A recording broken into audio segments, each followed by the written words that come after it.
5 August শিক্ষার্থীদের বিক্ষোভের মুখে প্রধানমন্ত্রীর পদ থেকে পদত্যাগ করা শেখ হাসিনাকে বাংলাদেশ বিমানের যাত্রীবাহী যে বিমানে করে প্রতিবেশী ভারতে নিয়ে যাওয়া হচ্ছিল, সেই বিমানটি এমনভাবে চালানো হয়েছিল যেন এটাকে প্রশিক্ষণ বিমান মনে করা হয়। বিমানের যাত্রাপথ এবং স্থান যাতে শনাক্ত করা না যায় সেজন্য বিমানের বার্তা প্রেরণকারী ট্রান্সপন্ডার যন্ত্রও বন্ধ করে রাখা হয়েছিল।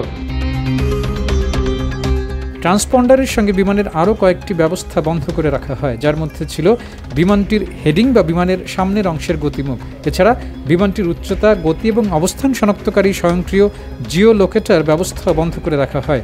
ভারতের পশ্চিমবঙ্গ প্রদেশের আকাশসীমায় প্রবেশ করার পরই এসব যন্ত্রাংশ সক্রিয় করা হয়। শেখ হাসিনাকে বহনকারী অ্যাজাক্স 1431 সাংকেতিক নামের লকহিড C-130 হারকিউলিস জেটটি ওই দিন বিশ্বে সবচেয়ে বেশিবার অনুসন্ধান করা হয়। কোটি মানুষের আস্থার ভালোবাসায় 11 বারের মতো দেশের 1 নম্বর রেফ্রিজারেটর ব্র্যান্ড ওয়ালটন।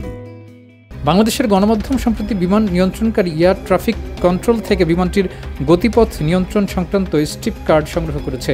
এই কার্ড দিয়ে এটিসি স্থল থেকে নির্দিষ্ট দূরত্বে বিমানকে নিয়ন্ত্রণ করে থাকে এবং আকাশের অনিয়ন্ত্রিত অংশে গুরুত্বপূর্ণ পরামর্শ দিয়ে থাকে যেন মাঝ আকাশে বিমানের মুখোমুখি সংঘর্ষ না হয়। ওই কার্ডে বিমানের চালকের ককপিট থেকে ঢাকার এটিসির মধ্যে একটি রেডিও যোগাযোগের রেকর্ডও রয়েছে।